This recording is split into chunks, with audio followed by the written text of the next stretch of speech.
Natural thinking में आप सभी का स्वागत है। मैं आशीष कुमार पाठक आज कक्षा 10 की सुक्ति सुधा पाठ के बारे में बताऊंगा।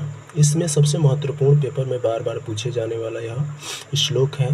भाषासु मुख्या मधुरा दिव्या गिर्वाण भारती तस्मादि काव्य मधुरम तस्माद अपि सुभाषितम। ठीक है, भाषासु, ठीक है, भाषासु यानी क्या, भाषाओं में मुख्य, मधुरा मधुर, ठीक है, दिव्या यानी देवताओं की वाणी, दिव्या गिर्वाण भारती देवताओं की वाणी, भारती यानी क्या, गुणता से युक्त, ठीक है, अलौकिक है।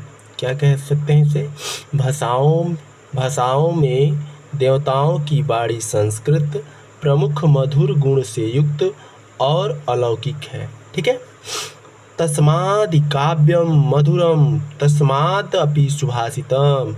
तस्मादि यानी इसलिए, काव्यम यानी काव्य, मधुरम यानी मधुर, ठीक है, कह रहे कि इसलिए काव्य भी मधुर है। ठीक है, तस्मादपि उससे भी अच्छा, उससे भी सुंदर, सुभाषितम वचन, सुंदर वचन, ठीक है, सुभाषितम सुंदर, सुभाषितम का मतलब होता है सुंदर वचन। ठीक है, तो कह रहा है कि इसलिए काव्य भी मधुर है और उससे भी मधुर क्या है, सुंदर वचन है, उससे भी मधुर सुंदर वचन है। ठीक है, आगे देखते हैं। दूसरा श्लोक है कि पृथिव्याम त्रीणि रत्नानि जलमन्नं सुभाषितम मूढ़े प्रषाणाम खंडेषु रत्न संज्ञा विद्यते। पृथिव्याम यानी पृथ्वी पर, ठीक है, त्रीणि यानी तीन, रत्नानि यानी रत्न है, जलमन्नं सुभाषितम जल, अन्न और सुंदर वचन।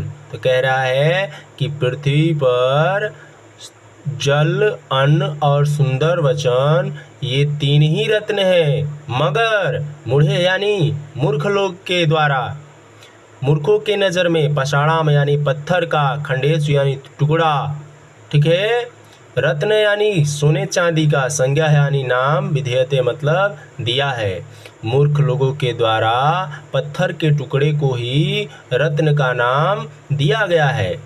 ठीक है, क्या कहा कि पृथ्वी पर तीन रत्न है, क्या क्या है, जल, अन्न और सुंदर वचन, मगर मूर्खों के द्वारा पत्थर